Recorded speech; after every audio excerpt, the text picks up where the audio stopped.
ainda fores por onde vais, sente os pés onde pousas. Se alguém disser coisas más, diz que não ouças. Vê a beleza das pequenas coisas, a beleza das pequenas coisas, a beleza das pequenas coisas, a beleza das pequenas coisas. Uma conversa com Bernardo Mendonça. Olá a todas as pessoas presentes e a quem nos escuta nesta edição especial ao vivo no Festival Expresso Podfest, que se realiza no auditório da Reitoria da Universidade Nova de Lisboa. Aproveito para dar os parabéns ao Expresso pelos seus 50 anos e desejo que tenham uma longa vida, sempre com liberdade para pensar, investigar, aprofundar e escutar.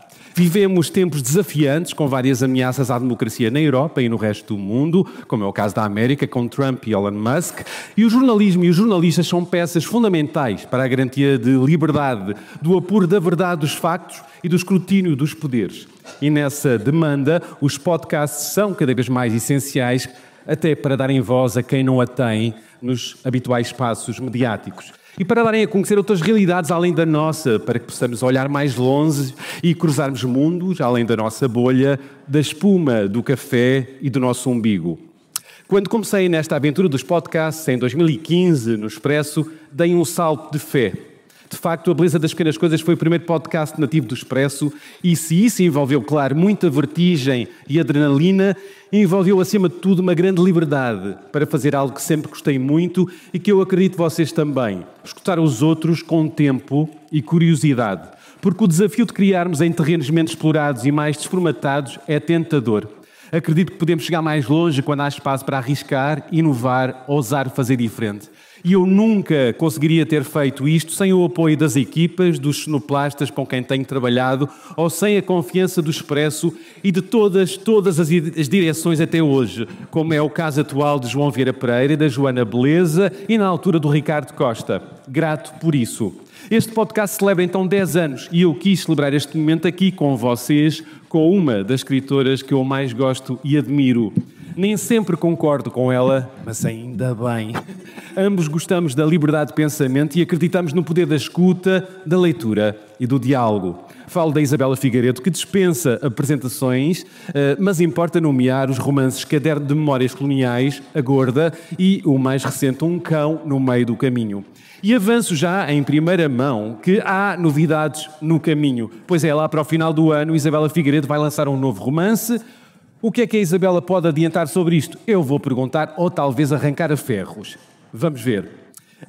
Sei também que a Isabela está agora dedicada à dramaturgia de uma nova peça de teatro e, além do facto de ser uma das novas cronistas no Expresso e assinar todas as semanas um novo caderno de ideias do jornal. Uma das suas últimas crónicas intitulava-se Os Imigrantes é que nos salvam. Recordas-te? Começo precisamente por aqui, já que este sábado acontece a manifestação Não nos encostem à parede, depois do que aconteceu recentemente na Rua do Bem Formoso, no Martim Moniz, em Lisboa, com uma comunidade de imigrantes.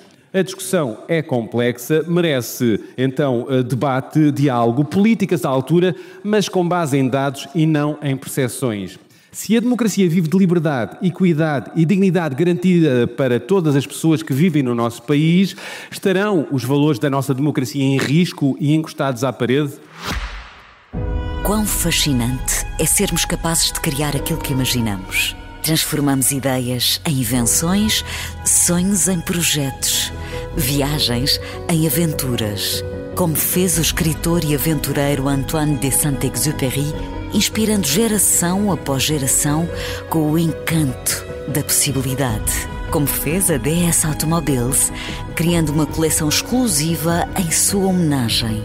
Cada automóvel, uma história. Cada linha, detalhe e funcionalidade, uma lembrança da verdadeira beleza da condução. Criarmos o nosso próprio caminho. Dê forma à sua imaginação. Descubra os novos DS3, DS4 e DS7. Coleção Antoine de Saint-Exupéry em dsautomobiles.pt ou agende uma visita numa DS Store e deixe-se inspirar. Lance da pergunta, Isabela, e bem-vinda. Obrigada, Bernardo. Sim, estão em risco, claro que sim. Para já há um acréscimo de pensamento conservador no nosso país. E o pensamento conservador é estático, não se move, ele é velho, na verdade, ele é velho desde o princípio dos tempos. E os valores a que apela, que são o fechamento da cultura, o fechamento da economia, o fechamento do país, impedem Portugal de ter acesso àquilo de que necessita, que é de gente nova, porque nós somos um país velho, um país que não tem filhos, então nós precisamos desesperadamente de gente nova nesta terra. E de imigrantes. E de imigrantes, sim, claro. Tu escreveste no título desta crónica, os imigrantes é que nos salvam. São eles que nos salvam também? Eles salvam-nos sempre, para já porque eles trazem outra cultura, outra frescura, outra forma de ver. Os brasileiros, por exemplo. Eu sou muito feliz desde que há brasileiros em Portugal. As pessoas queixam-se muito de brasileiros. A nossa maior comunidade de imigrantes, não é? Exatamente. Mas mesmo os motoristas de Uber indianos, com os quais ou de outra nacionalidade, com os quais eu falo imenso, porque eu pergunto-lhes sobre a terra deles, o que estão a fazer cá, a família. E eu adoro imigrantes, se calhar porque também eu nasci em Moçambique, e em Moçambique a realidade que me rodeava era não só de portugueses e de pessoas moçambicanas, mas de paquistaneses, indianos, chineses, enfim, pessoas de todas as culturas. Então há características de uma metrópole, de uma cosmopolitas que me agradam nesta vinda de imigrantes. E eu sim, claro que acho que eles me salvam. Fala-se de uma desumanização em curso do outro das várias comunidades de imigrantes como arma política. Tu vês assim o assunto? Como arma política? Sim, que está a ser usada como arma de arremesso a partir de percepções e não de factos. Neste momento sim. Sabes que eu por acaso li os comentários que o Expresso pôs um post meu no Instagram com um bocadinho do texto. E eu li os comentários eram terríveis. Há ali uma quantidade.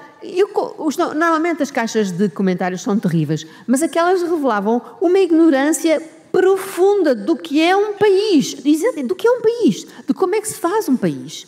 O que é que nos faz? E quem fomos também, enquanto imigrantes, não é? Sim, isso preocupa-me porque todas estas pessoas votam. E eu estou a ver onde é que elas vão votar. E eu estou a ver para onde é que eu não quero ir. E o que é que importa fazer? A literatura tem um papel nesta discussão, nesta abertura de mundo? Tem um papel muito reduzido porque as pessoas não leem. As pessoas leem pouco. Leem as pessoas de uma classe, de uma determinada elite. Mas as pessoas que eu preciso que leiam não leem. Não leem, na verdade. O povo das caixas de comentários não lê. Essas pessoas não leem. Então, o que é que podemos fazer? Eu continuo na minha. Aulas de formação cívica na escola, formação cívica até o 12º ano. Mas isso é um trabalho que tem que se começar a fazer e que não foi feito. Nas escolas, nas novas gerações, sim. Os estudos apontam de facto que as pessoas em Portugal, os portugueses, não leem muito, mas também há estudos que apontam que os jovens, um grupo de jovens cada vez maior lê, e também através das redes sociais, portanto, um lado positivo das redes sociais, o TikTok, grupos de leitura que surgem aí. Há uma esperança, há um horizonte. Sim, claro que sim, é verdade que os jovens recentemente, aliás, na Feira do Livro isso foi muito evidente, os livros que vendiam eram sobretudo livros para jovens, incluindo livros que não são muito bons, mas também não interessa. Não importa tanto a qualidade. Não importa tanto, não. O que importa é ler. Exatamente. Porque vai levar quem lê um livro de baixa qualidade a certa altura vai pedir mais. É como um fumador que fuma um cigarro e depois quer 2 e depois quer 3. Só charuto e É verdade, é isso. Muito bem. Tu, olhando para além do país, o mundo, o que é que te preocupa mais agora? Preocupa-me obviamente a questão de Gaza, de que o Miguel Sousa Tavares acabou de falar e que é catastrófica. Não sei...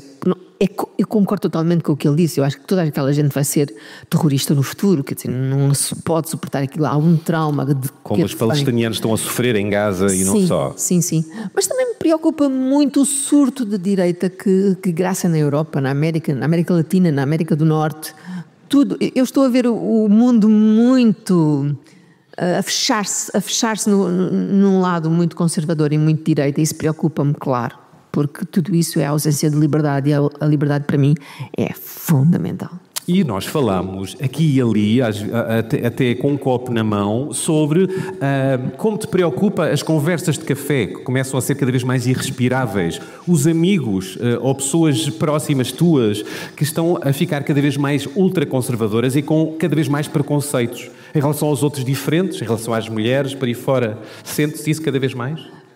Nos meus amigos não, mas nas conversas de café sim.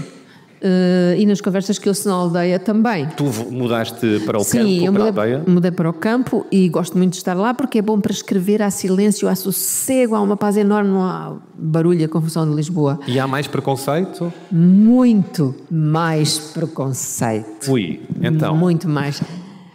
Eu quando fui para lá percebi que eu sou citadina, tenho muita nostalgia de campo, mas eu sou citadina. Porque eu sou um alien ali naquela aldeia, faço coisas que nenhuma mulher faz. Tu disseste-me que o facto de viveres sozinha no campo é olhado com estranheza, não é? E que o facto de teres cães, isso humanizou-te ao olhar dos outros. Sim, quer dizer, permitiu que eles não pensassem que eu sou prostituta. Ui. O que já não é mau.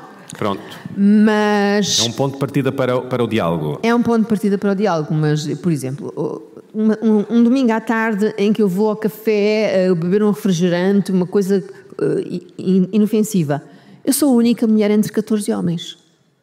E isto para eles é muito estranho. Eu no outro dia perguntei-lhes, onde é que estão as mulheres nesta aldeia? E a resposta? Estão em casa a ver novela e a tratar da casa. E a tratar da casa. Os papéis muito fincados. Sim, muito de género. Muito fincados, sim. E o facto de eu andar ali a passear no campo sozinha, uma mulher sozinha no campo, meu Deus. Pois, claro, mas também é um lugar onde surgem mais histórias, que te inspira o campo. Também se faz... Também. Não estou a dizer que não para o futuro, porque não agora. Mas, sobretudo, o lugar.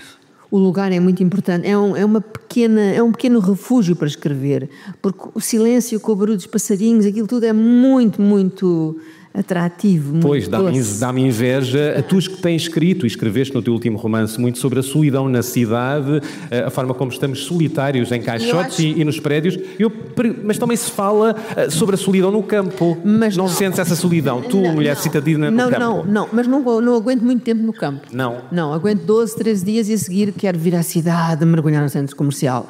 Centro comercial? Qualquer coisa, cinema, teatro, centro comercial... trânsito maluco. Ir aos saldos. Escreveste sobre isso. Meu Deus, sentiram? Sim. Os saldos. Não, mas sabes que não há na aldeia tanta solidão, porque as pessoas estão sentadas à porta. Na verdade, os mais velhos estão sentados à porta e estão a conversar com quem passa. Há um espírito de comunidade. Há um espírito de comunidade muito grande. Sim, isso é verdade. Pois tu lá tens conseguido desligar-te da tecnologia, desta voragem que andamos todos com os telemóveis, com o corre-corre, com a demanda de a ideia de não há tempo para nada. Eu não sou muito ligada à tecnologia. Eu tenho o telemóvel, tenho as redes, mas vou de vez em quando só. Não é bem verdade, Isabela. Eu estou aqui também para te contradizer. Tu és muito, eu disse 3 vezes, ativa no Facebook. Já fui mais. Pois. Eu sou muito inteligente e sei usar as oportunidades que me aparecem. Mas tu tomas o pulso das pessoas no Facebook quando vais lá comentar? Quando lá vou comentar? Ou quando vais aqui comentar sobre as tuas reflexões? Sim. Eu tenho 2 sites, tenho dois perfis, o perfil privado e o perfil público. No perfil privado digo todas as parvoíces que me apetece e adoro, é o meu perfil preferido. Mas não vamos revelá-lo, ok? O perfil público é para o trabalho. Mas és provocadora, um pouco. Sou sempre. És sempre? Sou sempre. É uma persona ou tu és mesmo assim? Não, sou mesmo maluca. Desenvolva a sua resposta. Na verdade eu gosto de falar, gosto de transmitir aquilo que eu penso, aquilo que eu sou. És autêntica. Sim. E uma mulher autêntica é considerada maluca? É. Não para ti não, mas para uma determinada geração, sim. A minha mãe passava a vida a mandar-me calar. Claro que sim. Tu disseste-me que te vês como desadequada muitas vezes. Ainda te vês assim? Sim, ainda me vejo assim, mas... Em uma punk, não é? Sim, mas que se lixe. Que se lixe. Que se lixe. E praticas essa frase? Quero ser livre. Essa frase que se lixe? Oh, sim, às vezes digo de forma pior. Imagino. The F-word, imagino. Sim, sim, sim. Muito bem.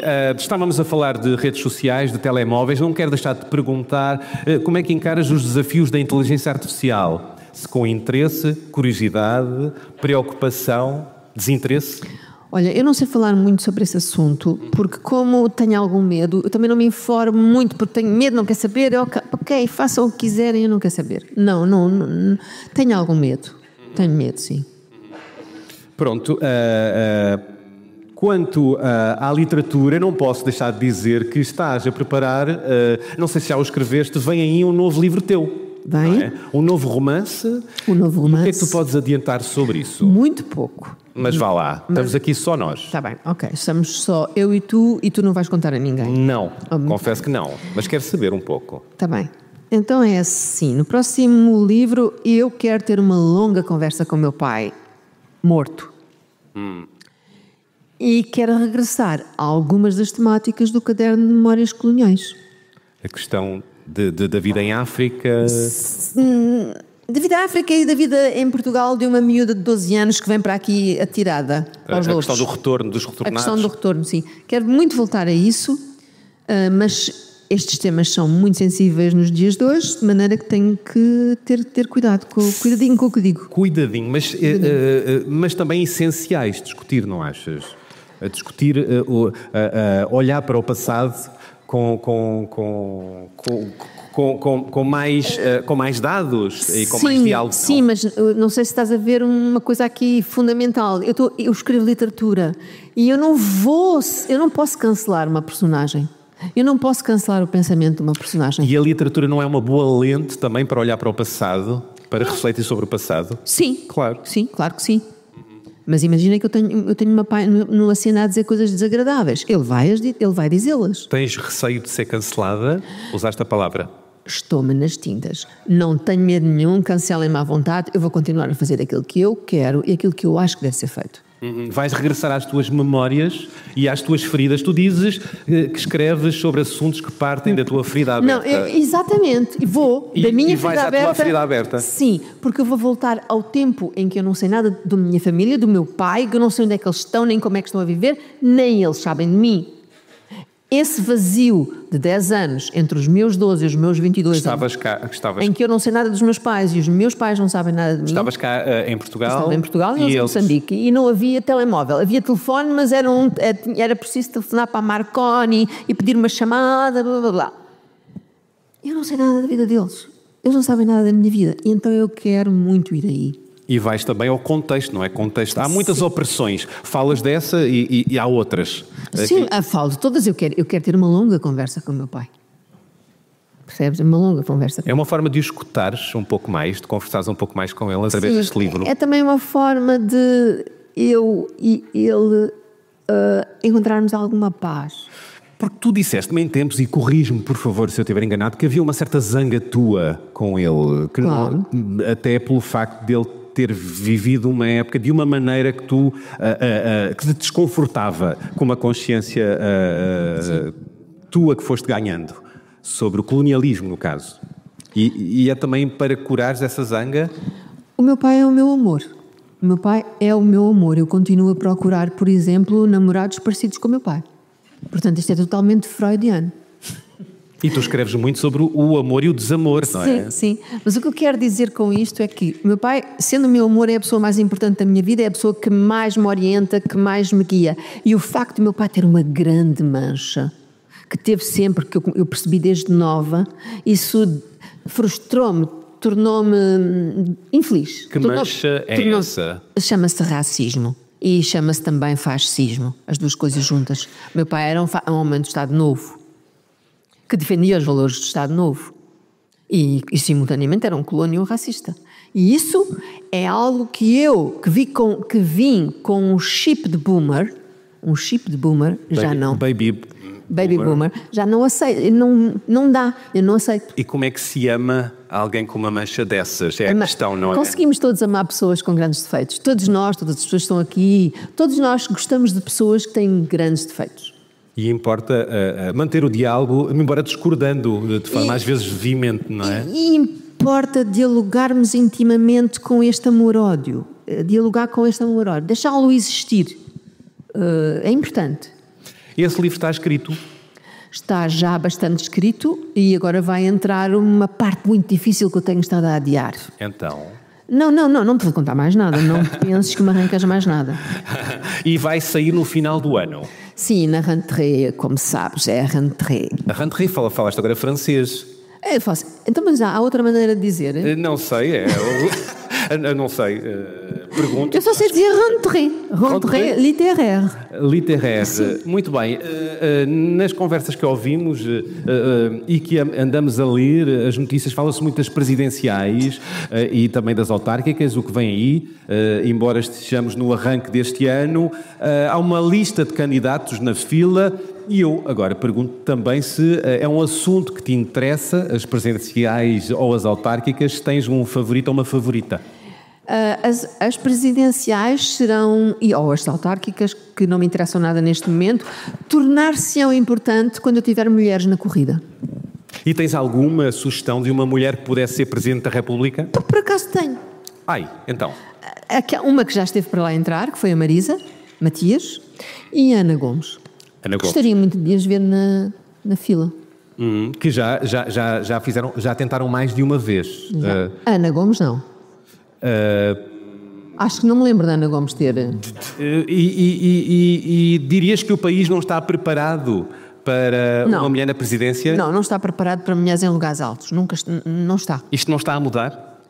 Muito devagarinho. Está a mudar muito devagarinho. Porque existem pessoas como eu que se atiram, mas muda devagarinho. Concordas com Miguel Sousa Tavares, que disse que é por vaidade que muitas pessoas querem chegar à presidência da República? É uma boa questão essa. Eu registrei. Sim, por vaidade, por um fascínio também com a ideia de poder, com o fascínio pelo poder. E as mulheres têm menos esse fascínio do que os homens? Eu acho que sim. Isto é uma provocação, não sei. E menos por vaidade. Sabes que eu acho que as mulheres são muito melhores que os homens. Muito melhores que os homens. E quando trabalham, elas trabalham a sério. Não é para se mostrarem, não é para fazerem boa figura, não. Elas estão realmente empenhadas naquilo que fazem. E os homens têm mais aquela coisa viril de eu quero mostrar que sou bom, eu quero mostrar que tenho valor. Não, as mulheres fazem porque têm... como é que se diz? Autoestima, porque elas trabalham, porque elas estão moldadas para trabalhar. Sobre este assunto também se fala muito que as mulheres têm que fazer muito mais para aparecer, para chegar, para serem notadas, para chegarem a certos cargos. Concordas com isso? Concordo. Até na literatura se diz que é um mundo de homens. Ainda é? Claro que é um mundo. Há muitas mulheres escritoras e, no entanto, os homens têm sempre mais visibilidade. E eu estou a lembrar-me de uma quantidade de escritores que eu não considero escritores maiores, considero menores, e que têm muito mais visibilidade do que mulheres que são excelentes escritoras. E até eu aceito coisas destas. O que é que queres dizer com isso, Isabela? Conversas públicas. Conversas públicas e conversas, se não for público, em privado. Porque eu tenho a consciência de que eu não posso deixar-me esquecer. Eu tenho de aparecer. Porque se eu deixo de aparecer, eu vou para baixo. Mas tu és muito lida. Sou muito lida, mas contudo... E até no Brasil, inclusive. Sim, sou muito lida em muitos lugares, na verdade. Mas, por exemplo, em França. Sou muito lida em França. Tu recebeste agora um prémio em França. Sim. Queres dizer qual foi o prémio? Foi um prémio atribuído por uma casa uma residência literária. E foi pela tradução? E foi um prémio que elegeu o melhor livro traduzido em França em 2024. E é um prémio a dividir entre o autor e o tradutor. Muito bem, parabéns. Obrigada. E estavas a dizer que, apesar de seres muito lida... apesar de ser muito lida, nunca nada é um dado adquirido. Não há não há na minha profissão, nada é um dado adquirido. Eu em qualquer momento vou abaixo. Em qualquer momento vou abaixo. E eu tenho que ter isso em consideração, porque eu vivo da minha profissão. E, portanto, eu tenho que ser muito organizada, muito metódica, muito racional, muito objetiva. E o facto de teres ido para o campo, há esse risco de estares mais fora de cena ou da cena? Não. Não. Por enquanto não sinto isso. Não. Como é que está a ser a experiência de ti enquanto cronista? Todas as semanas, aqui no Expresso, escreves sobre os mais variados assuntos, imigração, mas também a desumanização, ou também a automatização nas lojas, ou os dates, não é? Dates, sim. Uns certos dates que acontecem em hipermercados. Então, como é que está a ser a experiência? Muito, muito interessante. É um grande desafio escrever uma crónica por semana, porque não é uma crónica qualquer, é uma crónica que tem que ser boa, não é apenas um textozinho. Então está a ser desafiante, porque eu tenho que me obrigar à disciplina de, ao domingo, começar a pensar no que é que vou escrever. E é de fácil? É, a partir às vezes eu tenho uma ideia na cabeça e não sei o que é que vou dizer com ela, mas começo a escrever o texto. Epá, e a seguir vem. Por exemplo, o texto desta semana, eu queria falar de saldos. Na verdade, eu queria falar de saldos. Aliás, já falaste há pouco. Sim. Compraste grandes coisas? Olha, este fato foi comprado nos saldos que tens? Não, o que eu tenho vestido foi comprado nos saldos. Muito bem. Mas pronto, queria-te só dizer que eu queria falar da euforia dos saldos. A certa altura dou por mim na questão das máquinas que substituem pessoas. Percebes? Aquilo foi avançando. Muitas vezes eu não sei o que é que quer dizer. Sei que quer falar sobre imigrantes. Quer falar sobre... Eu sei que nasceram 2 bebés no Natal que eram brasileiros, filhos de brasileiros. E quero começar por aí. Onde é que eu vou parar? Eu não sei. Porque eu não faço esquemas do que vou escrever. Eu nunca tenho esquemas. Vais por aí fora. Vou por aí e vais trabalhando o pensamento. Enquanto estou a escrever. Pois, na crónica Dates Bué Bons, voltei aqui, chegaste a escrever sobre o fenómeno da Mercadona, não é? Ter virado um novo Tinder. E a dado momento escreves o seguinte... E eu gosto, às vezes, de ir a estes temas, e contigo de vez em quando. Queremos o velho romance cara a cara que entrou em desuso com a internet. Sonhamos com a presença do outro. Estamos fartos de nudes por WhatsApp. Então? Eu nunca mandei nenhuma nude por WhatsApp. Nem ninguém me mandou. Mas sei que mandam. Mas é com pena, não? Não. Epá, não. Isso é um mundo que não me assiste. Não? Não. Mas já não se namora ou seduz com a qualidade antigamente, nesta era do virtual? Epá, isso sim. O tamanho do teu sorriso. Sinto que toquei no nervo. Tocaste. Senti. Tocaste no nervo. Senti que estamos a chegar ao grande final, que é agora. A fisicalidade, não há nada que possa substituir a fisicalidade. O cheiro do outro, a presença do outro, o calor da pele do outro, a saliva do outro. E tu de facto, sobre o desejo, o amor, a sexualidade, que não é fácil escrever sobre isso na literatura, tu és muito boa a fazê-lo. É-te difícil escrever sobre? Não. Adoro. Tão natural como Gosto muito de escrever sobre sexualidade de forma poética, bonita, mas não deixando de ser brutal. Pois, porque também é crueza. É isso que eu gosto, tem que haver crueza, mas não pode ser pornográfico nunca, tu sabes, não é pornográfico nunca, mas eu gosto disso. Também é uma forma de fazer amor, sabes? Enquanto escreves? Enquanto escrevo, sim. Fazes amor enquanto escreves? Faço. Quando eu escrevo aquelas cenas, eu estou a sentir aquilo. Pausa dramática. Há coisas que não é preciso dizer, é só pensar, não é? Ou escutar, no caso. Sim, isto não tem nada de mal. Isto não tem absolutamente nada de mal. É a vida. Sim, o sexo não tem nada de mal. Claro. E o desejo? Claro. E o desejo, e importa praticá-lo ao desejo também. Tudo. Tu concordas com isso? Importa praticar o desejo, e a sedução? Sim. Tu andas a praticar, a menina tem que idade agora? A menina tem 62, com muita vergonha, não quero dizer, mas já disse. Muito bem. E como é que te relacionas com a idade que tens agora e o desejo? Agora por acaso veio-me assim uma vibe de namorar outra vez. Ai. Sim, veio. E ando assim a catrapiscar com umas coisas. Umas coisas? Sim. Umas coisas. Sim. Uns sujeitos. Uns sujeitos, sim. Muito bem. Entre o campo e a cidade. Sim, e não quer casar, sabes? Não quer casar. Nem ter filhos, nem sequer quer viver na mesma casa com a pessoa. Não. A sedução é importante, as outras coisas também são importantes. Claro. Mas eu quero é viver a vida e quero vivê-la com alegria e com prazer e com luz. E a idade tem-te ajudado nisso? Tem. Na libertação, da forma como vives o corpo, por aí fora? É muito interessante isso. É muito interessante isso que estás a dizer. O quê? Porque quando o meu corpo se torna mais velho e menos bonito, eu estou muito mais sábia. E sei aquilo que quero, como quero. E não tenho vergonha, perdi a vergonha, perdi o pudor. E pode-se amar melhor quando se perde a vergonha e o pudor. Eu acho que sim. Acho que chegámos ao final, não achas? Parece. Eu estou a sentir, sem pudor, senti que este é o grande final. Obrigado, Isabela. Obrigada, Bernardo. Vamos para os copos a seguir. Vamos para os copos a seguir. Vamos.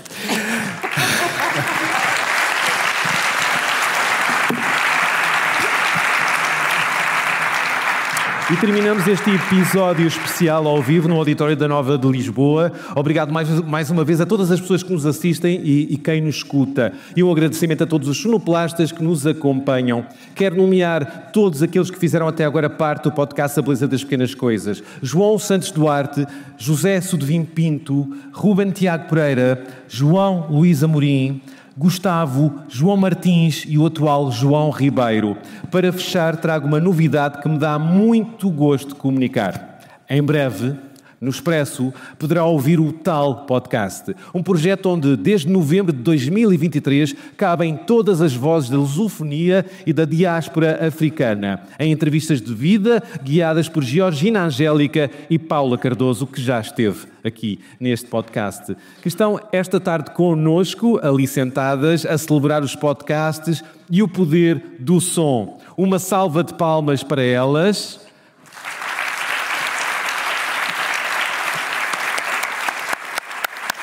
E o aviso, não percam o Tal Podcast. Muito em breve em expresso.pt. Eu vou escutar-vos, claro. Obrigado. Volto para a semana, desta vez em estúdio. Até lá, tenham boas conversas com prazer e com empatia. Obrigado. Quão fascinante é sermos capazes de criar aquilo que imaginamos. Transformamos ideias em invenções, sonhos em projetos, viagens em aventuras.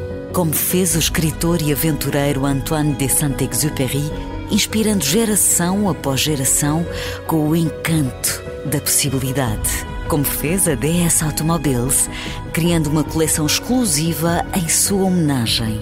Cada automóvel, uma história. Cada linha, detalhe e funcionalidade, uma lembrança da verdadeira beleza da condução. Criarmos o nosso próprio caminho. Dê forma à sua imaginação. Descubra os novos DS3, DS4 e DS7.